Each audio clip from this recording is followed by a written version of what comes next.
সমাজের নেতৃস্থানীয় লোকদের মুখে যদি দাঁড়িয়ে থাকে, প্রজাদের মুখেও দাঁড়িয়ে থাকবে। নেতৃস্থানীয় লোকরা যদি রাত্রেবেলা মসজিদে তাহাজ্জুদ করে, প্রজারাও করবে, ঠিক না বেঠিক? এই দেশের নেতা নামাজি হয়, ওই দেশের প্রজারাও নামাজি হয়, কি বলেন?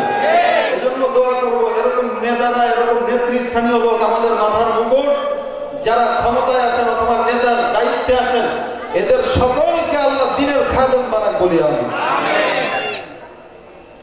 উনি বলছেন, একটু আগে শুনলাম আমার সাহেবের সামনে বলতেছেন যে হুজুর, আমি এলাকায় একটা মহিলা মাদ্রাসা করার নিয়ত করেছি। বলেন আলহামদুলিল্লাহ। মহিলা মাদ্রাসার দরকার আছে না? না। যেই অবস্থা লেডিস কোম্পানি মেয়েদের, সমাজের ভিতরে এদের জন্য চলা খুব মুশকিল। আর যেই ঘরে বউ স্বামীর কথা মানে না, ওই ঘরে অশান্তি আর অশান্তি, ঠিক না বেঠিক? আর যেই মেয়েটার ভিতরে কোরআনের জ্ঞান থাকবে, সে কি কোনোদিন স্বামীর সাথে বেয়াদবি করবে?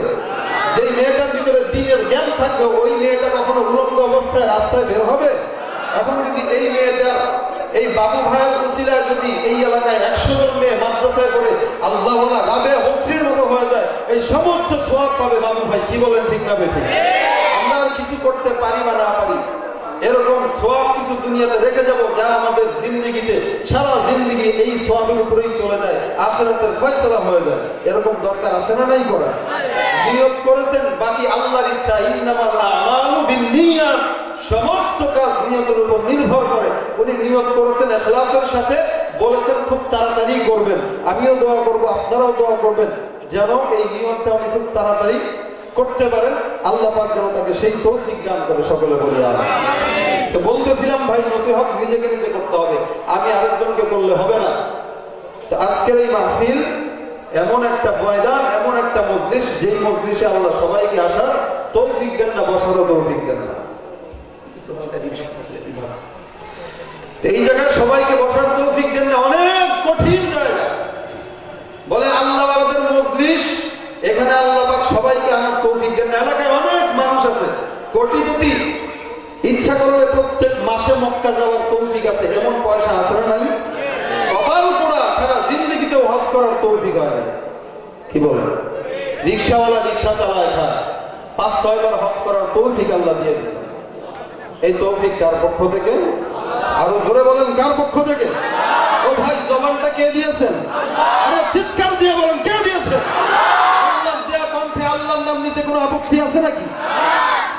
কারণ আমাদের কণ্ঠ আল্লাহ দিয়েছেন, এই কণ্ঠ আজীবন আল্লাহর রাস্তায় ব্যয় করতে রাজি আছি। কারা কারা হাত তুলে দেখান। নারায়ে তাকবীর, আল্লাহু আকবার। আল্লাহু আকবার ধ্বনি মুমিনের জন্ম শুরু, এই ধ্বনি দিয়ে মুমিনের জীবন শেষ। কিভাবে? আপনি যখন জন্মগ্রহণ করেছেন, আপনার ডান কানে মুয়াজ্জিন আল্লাহু আকবার আযান দিয়েছিল না, দেয় নাই? বাম কানে ইকামত কি দিয়েছিল? আল্লাহু আকবার। আপনি ইন্তেকাল করেছেন, সঙ্গে সঙ্গে জানাজার নামাজ ইমাম সাহেব কি বলল? আল্লাহু আকবার বলল। আরো চিৎকার দিয়ে বলেন, কি বলল? তাহলে বুঝা গেল মুমিনের স্লোগানটাই হলো আল্লাহু আকবার, ঠিক না বেঠিক? এই জন্য জবানটা খুলে শেষ পর্যন্ত থাকবেন তো ইনশাআল্লাহ? যারা যারা থাকবেন হাত তুলেন। অবস্থা দেখেন, এরা বলে থাকবে, ভাগবেন আপনারা? ভাগা যাবে না, থাকতে হবে, শেষ পর্যন্ত থাকতে হবে। আলহামদুলিল্লাহ। যাই হোক, তো বলছিলাম সমস্ত তৌফিকের মালিক কে?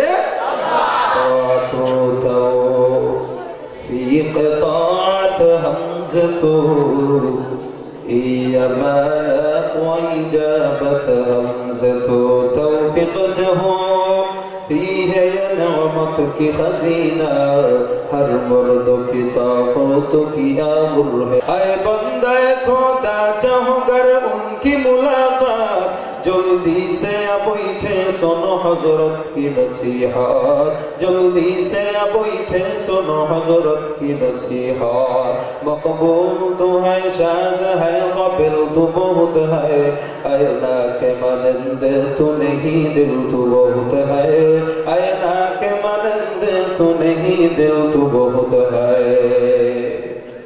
আল্লাহ পাক রব্বুল আলামিন অনেক জনকে মানুষ বানাইলেন, সবাইকে বান্দা হিসেবে দুনিয়াতে পাঠাইলেন, কিন্তু সকলের ভিতরে একটা অন্তর দিয়ে দিয়েছেন।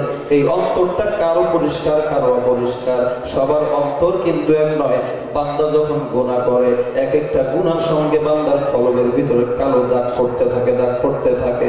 আল্লাহ পাক রব্বুল আলামিন কারো অন্তর আয়নার মতো মতো পবিত্র করেছেন, আয়নার মতো পরিষ্কার করেছেন।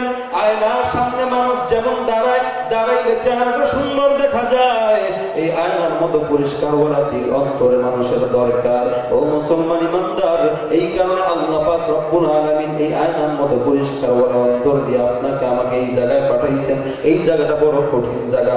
পয়গম্বর আরবি সাল্লাল্লাহু আলাইহি ওয়াসাল্লাম বলেন, লা ইয়াকউদু কওমুন ইয়াযকুরুনাল্লাহ ইল্লা হাফাতুহুমুল মালাইকা ওয়া গাশিয়াতুহুমুর রাহমা ওয়া নাযালাত আলাইহিমুস সাকিনা ওয়া যাকারাহুমুল্লাহু ফী মান ইনদা।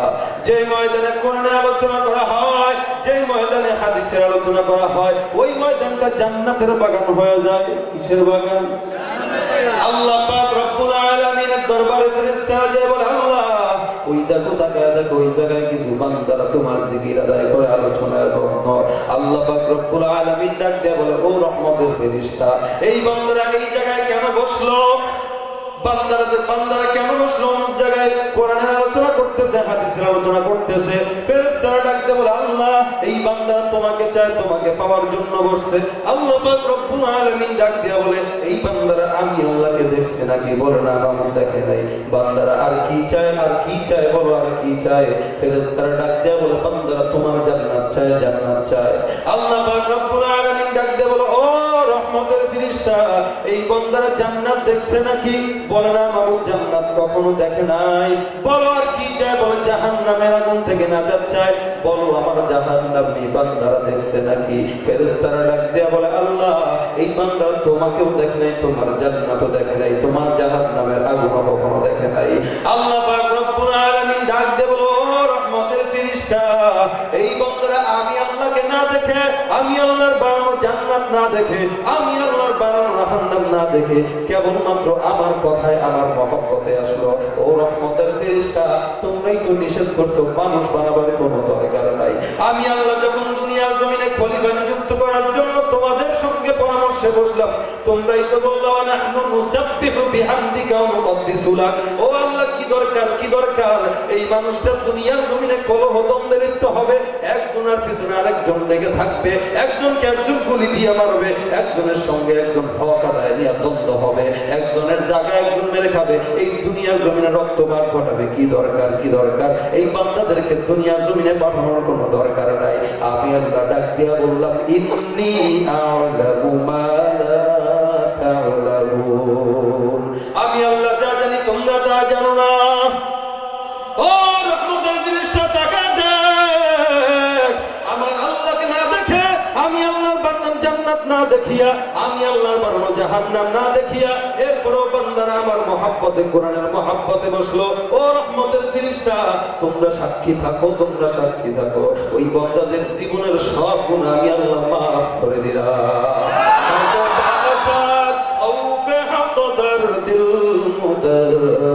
জান্নাতুল মাওয়াদ হাদুরা মাকাম জুজবা হাফতি যে মতিয়ে ইনসুজা ফদলে উআ মাসদর জুমলা জাহা।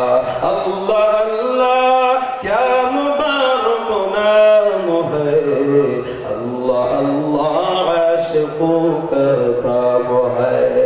শাওলিউল্লাহ মুহাদ্দিস দেওবন্দি রাহমাতুল্লাহ আলাইহি বলেন, ও দুনিয়ার বান্দারা, দুনিয়ার মধ্যে কোন জায়গায়, কোন মাহফিলে, কোন মসজিদে, কোন মাদ্রাসায় ক্বালান নবী সাল্লাল্লাহু আলাইহি ওয়াসাল্লাম পাঠ করা হয়, ক্বালান নবী সাল্লাল্লাহু আলাইহি ওয়াসাল্লামের হাদিসের দরস দেওয়া হয়, ওই জায়গার সঙ্গে, ওই মাদ্রাসার সঙ্গে, ওই মাহফিলের সঙ্গে আমার মদিনাওয়ালা নবীর রওজার সঙ্গে একটা নূরের কালেকশন হয়ে যায়। আখিদুহু গুনাহগার হো আয় খালতে আকবার, আখিদুহু গুনাহগার হো আয় খালতে আকবার, दिन रात करता हूँ दुआ हाथ उठाकर, दिन रात करता हूँ दुआ हाथ उठाकर, इस रब में जो है रौज़ाए पुरनूर पैगंबर, उस गैरू की जन्नत की ज़ियादत हो मुयस्सर, उस गैरू की जन्नत की ज़ियादत हो मुयस्सर। এটা কিসের বাগান? আরো জোরে বলেন, কিসের বাগান? জান্নাতের বাগান নিরাপদ না অনিরাপদ? দুনিয়ার সব জায়গায় নিরাপদ হতে পারে, কোথাও শান্তি নাই, কোথাও শান্তি নেই, কোথাও শান্তি নাই, একমাত্র কোরআনের মজলিসে শান্তি আছে না নাই? কোন সন্দেহ আছে? সব জায়গায় ফরমালিন ভরা, এই জায়গাটা ফরমালিন মুক্ত নিঃসন্দেহ। বলে খাবার ভিতরে নিরাপত্তা নাই, ঘুমের ভিতরে নিরাপত্তা নেই, মানুষের চলার ভিতরে কোনো নিরাপত্তা নেই, কিন্তু এই জায়গায় যারা আসবে তারা নিরাপদ। ঠিক না বেঠি? কথা বলতে হবে, ঠিক না বেঠি? আল্লাহ পাক এই নিরাপদ জায়গা দুনিয়াতে আরো বেশি বেশি বানায় দেখ বলি আমি। এরকম ওয়াজ মাহফিলের দরকার আছে না নাই?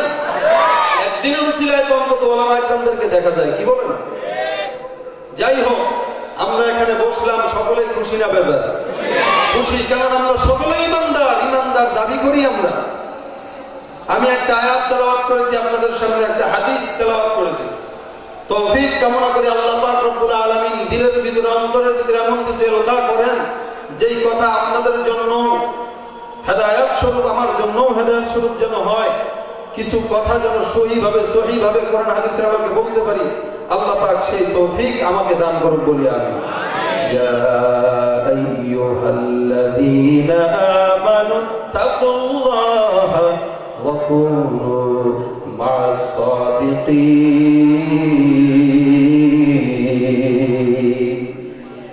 আবার আল্লাহ পাক রব্বুল আলামিন ডাক দিয়ে বলেন, দুনিয়ার ইমানদার, তোমরা মুসলমান হয়ে জন্মগ্রহণ করেছো, ঈমান এনেছো, এখন ঈমানের পরে তোমাদের কি কাজ?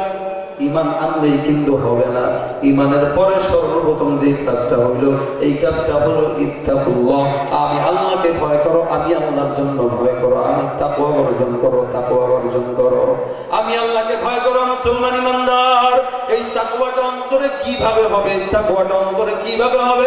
তাকওয়া যদি অন্তরে ঢুকাইতে চাও, তাহলে ওয়াকুনু মা'আস সাদিকিন, সৎ লোকদের সঙ্গে থাকো, আল্লাহ ওয়ালাদের সঙ্গে থাকো। আল্লাহর ওলি যারা, তাদের সঙ্গে বসবাস করো। শয়তানের সঙ্গে বসবাস করা যাবে কি? সুদখোরের সঙ্গে বসবাস করা যাবে কি? যাবে না। আল্লাহ বলতেছেন ওয়াকুনু মা'আস সাদিকিন, সত্যবাদীদের সঙ্গে থাকো, সত্যবাদী আল্লাহ ওয়ালাদের সঙ্গে থাকো। সৎ সঙ্গে স্বর্গবাস, অসৎ সঙ্গে সর্বনাশ, প্রবাদ বাক্য আছে না? এই জন্য সৎ লোকদের সঙ্গে থাকতে হবে। ইয়া আইয়ুহাল্লাযীনা আমানু তাকুল্লাহা ওয়া কুনু মা'আস সাদিকিন। ও মুসলমান ইমানদার, আল্লাহর জন্য ঈমান আনছো, আল্লাহর প্রতি ঈমান আনছো। ঈমান আনলেই হবে না, ঈমান আনলেই হবে না। ঈমান আনার পর আল্লাহকে ভয় করতে হবে। আল্লাহকে ভয় কিভাবে করে মুসলমান? আল্লাহর ভয় অন্তরে ঢোকাও মুসলমান। আল্লাহর ভয় যার অন্তরে থাকবে, ওই ব্যক্তিটা কখনো গুনাহ করতে পারবে না। আল্লাহর ভয় যার অন্তরে থাকবে, ওই ব্যক্তিটা কখনো অন্যের হক মারতে পারবে না। আল্লাহর ভয় যার ভিতরে থাকবে, ওই ব্যক্তিটা কখনো অন্যের বউ নিয়ে টানাটানি করতে পারবে না। আল্লাহর ভয় যার ভিতরে থাকবে, ওই লোকটা কখনো দুর্নীতি করতে পারবে না। আল্লাহর ভয় যার ভিতরে থাকবে, ওই লোকটা কখনো সন্ত্রাসী করতে পারবে না। ঠিক না বেঠিক? যার ভিতরে আল্লাহর ভয় থাকবে, ওই লোকটা কোনো পদে গুনাহ করার চিন্তাও মাথায় করবে না। বলে এক বান্দা, আসহাবুল রাকিনের ঘটনা, সে আসহাবুল কাহফের জামানার মধ্যে আসহাবুল রাকিন একটা দল ছিল। এই দলের মধ্যে একটা ঘটনা আছে, 3 জন ব্যক্তির দল। এক ব্যক্তির এলাকার ভিতরে দুর্ভোগ হইতেছিল। এলাকার ভিতরে টাকা নাই, পয়সা নাই, খাবারের রোজগার নাই। এমন সময় এক ব্যক্তি, যার অনেক সম্পদের মালিক, যে ও ব্যক্তিটার কাছে তার একটা পাড়া প্রতিবেশী মেয়ে আসলো। আসার পরে জিজ্ঞাসা করলো, ভাই, আমি তো অনেক দুর্ভিক্ষের ভিতরে আছি, আমার টাকা পয়সার অবস্থা খুবই খারাপ, আপনি যদি দয়া করে কিছু টাকা আমাকে ধার দিতেন, তাহলে সুন্দর মতো আমি চলতে পারতাম। এবার যুবকটার মাথায় শয়তান বসে গেল। যুবকটা চিন্তা করলো, এত সুন্দরী মেয়ে, এই মেয়েটাকে যদি উপভোগ করতে না পারি, তাহলে আমার জীবনটাই বৃথা হয়ে যাবে। সুযোগ যেহেতু পেয়েছি, তাই সুযোগ মতো একটা কাজ আমি করব। বলে, ঠিক আছে, তোমাকে টাকা দিব, তবে শর্ত আছে। বলে, কি শর্ত? বলতেছে, তোমার একদিনের জন্য তোমার দেহটা আমার চাই। বলেন নাউযুবিল্লাহ। এরকম বাটপার সমাজে আছে না নাই? সুযোগে সদ্ব্যবহার করে এমন লোক সমাজে আছে না নাই? এবার যুবক ডাক দিয়ে বলল, যুবতী, তোমার কথা আমি মানবো, টাকা দেব, তবে শর্ত হলো তোমার দেহ আমাকে দিতে হবে। এবার ডাক দিয়ে বললো, ঠিক আছে, আমি আমার পরামর্শ করি আমার স্বামীর কাছে। যে স্বামীর কাছে দৌড়ায় চলে গেল। ডাক দিয়ে বললো, কি ব্যাপার স্বামী, এমন একটা কুমন্ত্রণা আমাকে দিল, আমি কি এটা মানবো? স্বামী বললো যেহেতু দুর্ভিক্ষ চলতেছে কি করার, মেনে নাও। এবার বউ যে হাজির হয়ে বলল ঠিক আছে আমি তোমার কথায় রাজি হয়ে গেলাম। এবার যখন কাজ করতে যাবে আসল সময়, মহিলার সঙ্গে সব কিছু করার জন্য প্রস্তুত যুবক। এবার মেয়েটা ডাক দিয়ে বলো, ও যুবক ভাই, আল্লাহ তোমাকে দুনিয়ার জমিনে পাঠাইছে, আমাকে দুনিয়ার জমিনে পাঠাইছে। তোমাকে কিছু অর্থ সম্পদ দিয়েছেন বেশি, আমাকে অর্থ সম্পদ না দিয়া পরীক্ষা করতেছেন। তুমি আমার এই দুর্বলতা নিয়ে তুমি সুযোগ খুঁজতেছো। ও ভাই ইত্তাকুল্লাহ, আল্লাহকে ভয় করো, আল্লাহকে ভয় করো, আল্লাহকে ভয় করো। এই কথা বলার সঙ্গে সঙ্গে যুবকটা সঙ্গে সঙ্গে দূর হয়ে গেছে। যুবক ডাকতে বললে, আল্লাহর কসম করে বলি, যে আল্লাহর ভয় তুমি আমার অন্তরে ঢুকাইছো, ওই আল্লাহর কসম করে বলি আজকের পর থেকে আর কোনোদিন আমি গুনার নাম মুখে উচ্চারণ করবো না। যাও, তোমাকে বিদায় করে দিলাম। একেই বলে তাকওয়া, একেই বলে তাকওয়া। এই তাকওয়ার বিশাল দাম, তাকওয়ার বিশাল দাম। ইয়া আইয়ুহাল্লাযীনা আমানু তাকুল্লাহ। আল্লামা ইমাম রাজি রাহমাতুল্লাহ আলাইহি বলেন, এখানে আল্লাহকে ভয় করার কথা কিভাবে বলা হয়েছে এর ব্যাখ্যাটা হলো, আজকালকার আমরা মুসলমান দাবি করি, ইমানদার দাবি করি, কিন্তু ইমানিয়াত অন্তরের ভিতরে নাই। মুসলমান দাবি করি, মুসলমানিয়াত নাই। সুন্নি দাবি করি, সুন্নাত নাই। অনেক কিছু দাবি করি, কিন্তু কাজের কামের ভিতরে ঠন ঠন ঠন। ও মুসলমান ইমানদার, এই ইত্তাকুল্লাহ শব্দের ব্যাখ্যা ইমাম রাজি রাহমাতুল্লাহ আলাইহি বলেন, আজকে মুসলমান নবীর উম্মত হইছে, কিন্তু আফসোসের বিষয়, আফসোসের বিষয়, সেই নবীর উম্মত হয়ে ওই নবীর বিরুদ্ধে আবার কথা বলে। ঠিক না বেঠিক? নবীর বিরুদ্ধে কথা বলে, এমন নবীজির বিরোধিতা করার ক্ষেত্রে তোমরা আল্লাহকে ভয় করো। বলেন সুবহানাল্লাহ। নবীজির বিরোধিতা করা যাবে কি? নবীর সুন্নতে চলতে হবে, নবীর প্রেম নিয়ে, ভালোবাসা নিয়ে থাকতে হবে। নবীর ব্যাপারে একটা কথা বলতে গেলে চিন্তা করতে হবে। আজকাল একজন মুসলমান বলে, মুনাফিক নামের মুসলমান নামের মুনাফিক, এরা বলে আমার নবী যৌবনের তাড়নায় নাকি অসংখ্য বিয়ে করেছে। আরো জোরে বলেন। আরেক বেঈমান বলতেছে নবীজির মেয়ে মা ফাতেমা নাকি তার বিবি ছিল। আরো জোরে বলেন নাউজুবিল্লাহ। এই মুসলমান শুধু নাউজুবিল্লাহ বললে হক আদায় হবে না, কাফনের কাপড় মাথায় দিয়ে এটার বিরুদ্ধে আন্দোলন করে তুলতে হবে। ঠিক না বেঠিক? নবীর বিরুদ্ধে যে বা যারা বলবে, আল্লাহর বিরুদ্ধে যে বা যারা বলবে, ওদের বিরুদ্ধে মুসলমানের আন্দোলন চলবেই চলবে ইনশাআল্লাহ। কি বলেন, রাজি আছেন না নাই? বলেন নাকি আপনারা? পুলিশের পিটার ভয়ে, জেলখানায় যাওয়ার ভয়ে সত্য কথা বলা বন্ধ করা যাবে? অসম্ভব। কারণ স্বাধীনতা আল্লাহ দিয়েছেন, কিন্তু ইসলামের উপর আঘাত করার স্বাধীনতা আল্লাহ দেননি। ঠিক না বেঠিক? জোরে কর। বলে স্বাধীনতা তো সমান অধিকার। নারীরাও স্লোগান দেয়, পুরুষও স্লোগান দেয়, নারীরাও কাঁধে কাঁধ মিলায় বলে আর সমান অধিকার আমরাও চাই। কারণ সব আয়াত মানতে রাজি। কোরআন শরীফে একটা আয়াত আছে, ইউসিকুমুল্লাহু ফি আওলাদিকুম লিযাকারি মিসলু হাজ্জিল উনসায়াইন। পুরুষরা পাবে বেশি, মেয়েরা পাবে কম। এটা আমরা মানতে রাজি না। আছে না নাই? একদম স্লোগান দিচ্ছে, এই নিয়ে পুরুষরা বেশি পাইলো কোথায়? আপনার স্বাধীনতা কম কোথায়? আপনি যখন যুবতী মেয়ে, তখন আপনার ভরণ পোষণের দায়িত্ব কার হাতে? আরো জোরে বলেন, বাবার হাতে। এবার আপনার বিয়ে শাদী হয়ে গেল, এবার ভরণ পোষণের দায়িত্ব কার হাতে? এবার আপনার ছেলে হয়ে গেল, স্বামী মারা গেল, এবার দায়িত্ব কার কাছে? স্বাধীনতা কম না বেশি? 14 বছরের ছেলে বাপ যদি বলে যা বের হয়ে যায়, এবার নিজের কামাই নিজে খা, ওই সন্তানটার ক্ষমতা নাই বাপকে বাধ্য করার। ঠিক না বেঠি? চলে যাবে, রিক্সা চালায় খা, আমার দেখার বিষয় না। তাহলে স্বাধীনতা কাকে বেশি দিল? বলে স্বামীও 50,000 বেতন পায়, স্ত্রীও 50,000 বেতন পায়, সমান অধিকার না? এবার সারাদিন চাকরি করার পরে ঘরে আসলো স্বামী স্ত্রী। আসার পর স্বামী ডাক দিয়ে বলতেছে, বিবি ক্ষুধা লাগছে, একটু ভাত দাও তো। গোলামের খুব গোলাম, অর্ডার দিবি, সঙ্গে সঙ্গে তালাক দিয়ে দিবি, বেতন কিন্তু আমারও 50,000। হয় না? হয় না? সারাদিন দুইজন চাকরি করলো, কে কার সেবা করবে, কে কার খেদমত করবে? ভাই কেউ রাগ করতেছেন নাকি? বাস্তব কথা। এবার স্বামী ডাক দিয়ে বলতেছে, ঠিক আছে ভাত যেহেতু দিবাই না, একটা কাজ করো। বলে কি কাজ? একটু মশারিটা টাঙায় দাও, একটু ঘুমাই, ঘুম আসছে। আমারও মশারি টাঙানোর অর্ডার দেয়, বেতন আমারও 50,000, খবরদার অর্ডার দিবি না, পারলে ঘুমা, মশারি টাঙা, নইলে আমি নাই ঘুমা। এবার চিন্তা করলো, না রে এই জাতি নিয়ে মুশকিল। এবার চিন্তা করলো, ঠিক আছে একটা কথা বলা যায়। বলে কি? তুমি আমি দুইজন মিলে একটা লটারি ধরি। কি লটারি? এই লটারির ভিতরে যে হারবে সেই মশারি টাঙাবে। এখন লটারি দিল, লটারির ভিতরে যে হারবে সে মশারি টাঙাবে। কি লটারি? আমরা শুভ শোয়ার পর যে আগে কথা বলবে সে মশারি টাঙাবে। বুঝতে পারছেন কথা? এখন শুয়ে গেল, চোখ মুখ খোলা, দরজা জানলা কিছু বন্ধ করার সময় হয়নি, দুইজন কাই খোলা শুয়ে পড়ছে, দুজনের চোখ খোলা। এবার চোর বাবাজি কি বসা থাকবে নাকি? ও ভাই, চোর আছে না, অনেক চেষ্টা চোর আছে মসজিদের জুতা চুরি করে, আছে না?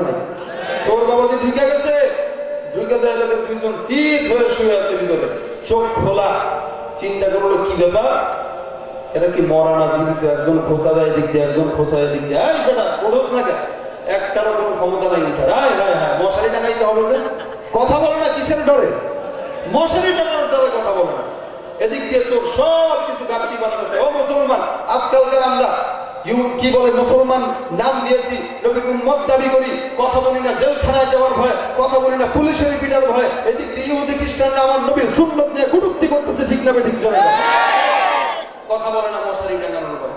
এবার চোর বুঝা যে কাম হয় না, একটাও হবে না, পাথরের মতো শুয়ে আছে। কই এক কাজ করুন, ব্যাককল দুনিয়াতে আর দেখি নাই, সব ভয়, সব গাঠি বস্তা বানানো। ওই চেষ্টা চোর কিছু আছে না, বললাম জুতা চুরি করে, এরকম একটা চোর ছিল। চিন্তা করলো রান্নাঘরের ভিতরে কিছু ভাত দেখা যাইতেছে, সব খাই আর মিলে, এবং সব মিলে খাওয়া দাওয়া শেষ, পেট পুইরা যা খালাম গো, জুৎসই খালাম, খাওয়া দাওয়া শেষ। এবার চোরের লিডার বলতেছে, হাই অনেক গুণা করছি জীবনে, চোর হইলেও ধর্ম আছে। কি বলেন? একদল বাটপাড়ারা বলে ইমান না থাকলে কি হয়েছে, নামাজ না পড়লে কি হয়েছে, ইমান ঠিক আছে, আছে না নাই? নামাজ না পড়লে কি হয়েছে, ইমান ঠিক আছে। বাবার দরবার আসে, নামাজ লাগবে না। কি বলেন, আছে না নাই? এখন যে ব্যক্তিটা বলে যে নামাজ না পড়লেও কি আছে, ইমান ঠিক আছে, ও কি আসলে ইমানদার না বেঈমান? কারণ কালেমা, নামাজ, রোজা, হজ, যাকাত, কালেমার পরে সর্বপ্রথম হইল কি? নামাজ। তুই নামাজই পড়লি না, তোর ইমানই তো না, ইমান ঠিক থাকবে করতে। চোর হইলেও ধর্ম আছে। চোরের ধর্ম কি? বলে সব জায়গায় চুরি করা যাবে না, নিজের এলাকায় খবরদার, চুরি করবি তো হাত কাটাবে না, বাইরে যায় চুরি করবি, এটা হলো চোরের ধর্ম। এবার চোর চিন্তা করলো, বেটা জীবনে অনেক গুনাহ করলাম, এখন একটা সোয়াবের কাজ করবো। বলে কি ওস্তাদ, সোয়াবের কাজ কি করবেন? দুইটা মনে হয় মারা গেছে, আহাম্মদ দুইটা, কাজ করি, এদেরকে জানাজার নামাজ আমরাই দেই, আমরাই কাফন দাফনের ব্যবস্থা করি। কি বলেন? যেই দেশের চোর ফতোয়া দেয় ওই দেশের অবস্থা কি ভালো হবে না খারাপ হবে? যেই দেশের চোর জানাজা পড়ে ওই দেশের অবস্থা ভালো হবে না খারাপ হবে? এবার চোর জানাজা পড়া অবস্থা বোঝেন, মুদ্রার হালত কি? এবার চিন্তা করলো, চল পায়ে ধর, হাতে ধর, দুইটা হাতে ধরলো, দুইটা পায়ে ধরলো, ওইটা আবার নিব। এবার স্বামী এই বেটা দাঁড়া, স্ত্রী কয় মশারি ডাঙা। हकीकत से तो दुनिया बेखबर है, दुनिया की नुमाइश पर नजर है। नबी गोयम के अज दुनिया जुदा बश, बहर करे के बाशी बा खुदा बाश। जिस दुनिया अज खुदा गाफिल बुदन, लई कमाशों करबो फुर जिंदजा। ओ दुनियार ईमानदार भाइरा, আপনি দুনিয়ার জমিনে আসছেন, আমিও আসলাম, আপনার সঙ্গে আমার কোনো শত্রুতা নাই, আপনি আমার দ্বীনি ভাই, আমিও আপনার দ্বীনি ভাই। আল্লাহ পাক বলতেছেন, লা তাজিরু ওয়াজিরাতু ওয়িজরা উখরা, একজনের বোঝা আরেকজন বহন করবে না। আমি তোমাকে বলে যাই, তুমি নবীর পথে চলো, আল্লাহর পথে চলো, আল্লাহকে গালি দিও না, নবীকে গালি দিও না। ও দুনিয়ার মুসলমান ইমানদার, এই মশারি টাঙানোর ভয় দুই যুবক যুবতী যেমন কথা বলে না, আজকালকার আমরা মুসলমান নামের কিছু মুনাফিক আছে, এরা নবীর উম্মত দাবি করি, এদিক দিয়ে নবীর বিরুদ্ধে আবার কথা বলি, আছে না নাই? আর এদিক দিয়ে আমরা একজন মুসলমান যারা আছি, এরা নবীর বিরুদ্ধে কথা বলা সত্ত্বেও আমরা চুপচাপ থাকি কেন? পুলিশের পিটার ভয়। চুপচাপ কেন থাকি? বলে জেলখানায় যাওয়ার ভয়। জেলখানায় যাওয়ার ভয় আমরা চুপ থাকি, জেলখানায় যাওয়ার ভয় আমরা চুপ থাকি, মাইর খাওয়ার ভয় আমরা চুপ থাকি। এদিক দিয়ে ইহুদি খ্রিস্টান আবার নবীর সুন্নত নিয়ে কটূক্তি করে। এইটা কখনো মুসলমান হয়ে সহ্য করা সম্ভব না। সহ্য করা যাবে এটা? নবীর মহব্বত অন্তরে থাকতে হবে। নবীর বিরুদ্ধে কথা বললেই ওদেরকে বুঝাইতে হবে, ভাই তুমিও নবীর উম্মত, আমিও নবীর উম্মত, খবরদার নবীর বিরুদ্ধে কথা বলার সাহসটা অন্তরে দেখাও না। আল্লাহ পাক বলতেছেন, ইয়া আইয়ুহাল্লাযীনা আমানু তাকুল্লাহ, এই ইত্তাকুল্লাহ, আমার নবীর বিরুদ্ধে কথা বলতে তোমরা ভয় অবলম্বন করো, এছাড়াও আল্লাহর প্রতি ভয় অবলম্বন করো। সাহাবায়ে কেরাম আল্লাহর নবীর কাছে প্রশ্ন করলেন পয়গম্বর তাকওয়া কি জিনিস, তাকওয়া কি জিনিস? পয়গম্বর হাতের শাহাদাত আঙ্গুলটা ইশারা করে বুকের ভিতরে এভাবে 3 বার দিলেন, আত-তাকওয়া হাহুনা, আত-তাকওয়া হাহুনা, আত-তাকওয়া হাহুনা। এই তাকওয়াটা অন্তরের ব্যাপার, তাকওয়া অন্তরের ব্যাপার, এই তাকওয়া অন্তরের ব্যাপার। এটা দেখা যায় না, এটা দেখা যায় না। কোন বান্দা যখন মসজিদে নামাজ পড়বে, ওই বান্দাটা যদি নামাজ পড়ে, এই বান্দার চিন্তা যদি থাকে আমি মানুষকে দেখানোর জন্য নামাজ পড়তেছি, কিয়ামত পর্যন্ত নামাজ পড়তে পারে কিন্তু আল্লাহর দরবারে কবুল হবে না। এখন আমাদের নামাজের অবস্থা কেমন? এক ব্যক্তি এসে নামাজের জন্য মসজিদে চলে গেল, 1 রাকাত ফৌত হয়ে গেছে, তাকবীরুল্লাহ ছুটে 3 রাকাতের 2 রাকাতের সময় সে রুকুতে গেছে। যখন দেখলো ইমাম সাহেব রুকুতে 2 রাকাতে দাঁড়ায় গেছে, মাথাটা বেহুশ হয়ে মসজিদের ভিতরে ঢুকে গেছে। এবার আরেক দল কিছু মুসাফির আসলো, কিছু মুক্তাদি আসলো, এরা দেখলো এই লোকটা বেহুশ, মাথায় পানি দিয়ে সঙ্গে সঙ্গে জীবিত করলো। কি ব্যাপার ভাই, আপনি কেন বেহুশ হইলেন? কার এটা 1 রাকাত নামাজ ফৌত হয়ে গেছে। এমন করে আল্লাহর ওলি এই সমাজে আর দেখি নাই। আপনি কোন জায়গা থেকে আসছেন, কোথায় বাড়ি? থাম, আল্লাহ মনে করিস না। কি আমি প্রত্যেক দিন এসব 4 রাকাত নামাজে 4টা দোকানের হিসাব মিলাই, আজকে যখন দেখলাম 1 রাকাত ফৌত হয়ে গেছে, এখন একটা দোকানের হিসাব তো গোলমাল হয়ে যাবে, এই দুঃখে বেহুশ হয়ে গেছে। কি বলেন, আছে না নাই সমাজে এমন? আমাদের নামাজের অবস্থা তো এমন, নামাজ পড়ি না, যতটুকু পড়ি নির্বাচনের আগে মানুষের ভোট পাওয়ার জন্য পড়ি। ঠিক না বেঠিক চলে না? এগুলো করা যাবে না ভাই। অন্তরে আল্লাহর ভয় রাখতে হবে, নামাজ পড়তে হবে। কার জন্য? মুসলমান আমরা হয়েছি কার গোলামি করার জন্য? আর জোরে বলেন, কার গোলামি করার জন্য? এখানে আমরা অনেক দলের লোক থাকতে পারি, আওয়ামী লীগ, বিএনপি, জাতীয় পার্টি, অনেক দলের লোক এখানে থাকতে পারি। এখানে যত পার্টির লোক, এখানে সবাই আপনারা একসঙ্গে বসা, কোনো হিংসা আছে? অথচ রাজনৈতিক অঙ্গনে যান দেখবেন একজন দেখতে পারে না কোন দল সন্ত্রাসী। আর এখানে কোনো সন্ত্রাসী আছে? এখানে কোনো হিংসা আছে? নাই। কেন? বলে আমরা এখানে যারা একত্রিত হয়েছি, আমরা সকলেই এক আল্লাহর গোলাম, এক নবীর উম্মত। ঠিক না বেঠিক? এক আল্লাহর গোলাম হয়ে মরতে রাজি আছি তো ইনশাআল্লাহ। আল্লাহ সকলকে কবুল করুক বলি আমি। এই জন্য তাকওয়া অর্জন করো, তাকওয়া ঢুকাইতে হবে, তাকওয়া অন্তরে ঢুকাইতে হবে মুসলমান। এই তাকওয়া কি জিনিস? তাকওয়া কি জিনিস? সাহাবায়ে কেরাম আল্লাহর নবীর কাছে প্রশ্ন করে, ও পয়গম্বর তাকওয়া কি জিনিস? পয়গম্বর বলেন, তাকওয়া অন্তরের ব্যাপার, তাকওয়া অন্তরের ব্যাপার। এই তাকওয়াটা দেখা যায় না, ইখলাসটা দেখা যায় না। হাদিসে জিবরিলের ভিতরে আল্লাহর নবী সাল্লাল্লাহু আলাইহি ওয়াসাল্লাম বলেন, সাহাবায়ে কেরাম আল্লাহর নবীর চতুর্পাশে ঘেরাও করে বসা। ওই সময় দেখেন দূর থেকে একটা যুবক ধুলায় ধূসরিত হয়ে, দূর থেকে একটা যুবক সফর করে আল্লাহর নবীর সামনে এসে হাজির হয়ে গেছে। আল্লাহর নবীর সামনে এসে পয়গম্বরের সামনে এসে পয়গম্বরের হাঁটুর সঙ্গে হাঁটু লাগায় বসলো, অথবা 2 হাত পয়গম্বরের উরুর উপরে দিয়া বসলো। সাহাবায়ে কেরাম একজনের দিকে একজন তাকায়, আরেকজনের দিকে একজন তাকায়। এই চোখের ইশারাটা হইল, এই দেখো তো, একে চিনো নাকি? সবাই বলতেছে না, চিনি না। কে এটা? বেয়াদবের মতো নবীর সামনে এসে ভাবে বসলো। এবার এসে জিজ্ঞাসা করলো পয়গম্বরকে, ইয়া রাসূলুল্লাহ মাল ইহসান? ও পয়গম্বর, ইহসান কি জিনিস? তাকওয়া কি জিনিস? আমাকে বলুন, তাকওয়াটা কি জিনিস? আল্লাহর নবী সাল্লাল্লাহু আলাইহি ওয়াসাল্লাম বলেন, আন তা'বুদাল্লাহা কাআন্নাকা তারা ফা ইন লাম তাকুন তারাহু ফা ইন্নাহু ইয়ারাক।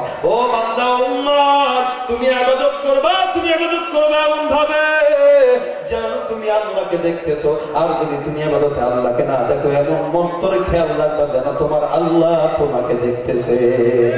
কে দেখতেছে? আরে জোরে বলেন। তাওয়াক্কুল বিকুনি হার সুবহান বিরাসানাত রিজকতু আজলা মাকাম। আল্লাহ নবী ডাকতে বলো, দুনিয়ার উম্মত, তুমি এমন ভাবে ইবাদত করো যেন তুমি আমার মাওলাকে দেখতেছো, যেন তুমি আমার মাওলাকে দেখতেছো। আর যদি তোমার ইবাদতে তুমি আল্লাহকে না দেখো, যেন এমন ভাবে ইবাদত করো যেন তোমার আল্লাহ তোমাকে দেখতেছে। তোমার পিছনে আজরাইল, তোমার সামনে কাবা, তোমার উপরে এক আল্লাহ। তুমি নামাজের ভিতরে যদি ইন্তেকাল করো, সঙ্গে সঙ্গে জান্নাতে চলে যাইবা মুসলমান।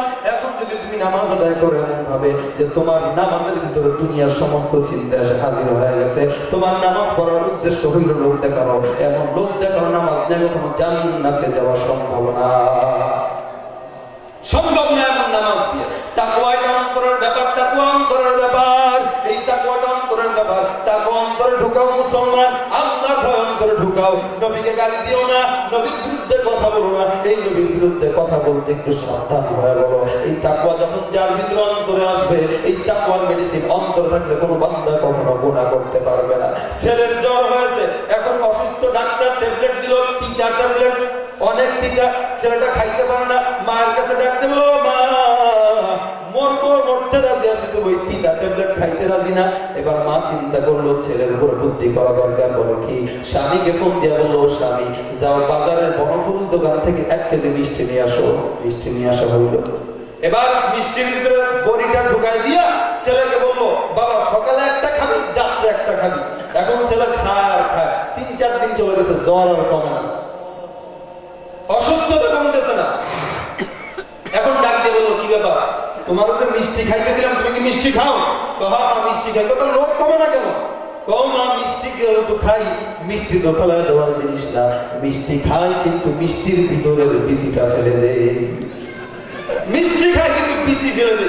মা কারা আম্মু এই বিচি ফেলে দে, দেখেই তো তোর ওষুধ ভালো হয় না। ও মুসলমান ইমানদার, নামাজ আদায় করি, যাকাত দেই, হজ করি, সবকিছু করি, কিন্তু যে তাকওয়ার নামের মেডিসিনটা আমার ভিতরে আছে, ওই বিচিটা ফেলাই দিয়ে আমরা নামাজ আদায় করি। এই কারণে বিচি ফেলানোর কারণে আমাদের নামাজ রোজা আল্লাহর দরবারে কবুল হয় না। ঠিক না? ঠিক না? ওর মেডিসিন যখন বান্দার অন্তরে প্রবেশ করবে গো, আল্লাহ পাক বলেন তাকওয়ার মেডিসিন অন্তরে ঢুকাও। কূপের ভিতরে, পানির ভিতরে বিড়াল পড়ছে, বিড়াল। এবার বিড়াল পড়ার পরে ফতুয়া আছে, এই বিড়ালের পানিটা কিভাবে পবিত্র করতে হবে। ইমাম সাহেবের দরবারে চলে গেল, দরবারে ডাক দেয়া বলে, ইমাম সাহেব একটা ফতুয়া দেন। বলে পানি পড়ছে, কূপের পানির ভিতরে বিড়াল পড়ছে, এই পানিটাকে পবিত্র হওয়ার জন্য কি সূরত? ইমাম সাহেব ফতুয়া দিলেন, যাও যাও 60 বালতি 120 বালতি পানি উঠায় দাও, পরিষ্কার হয়ে যাবে।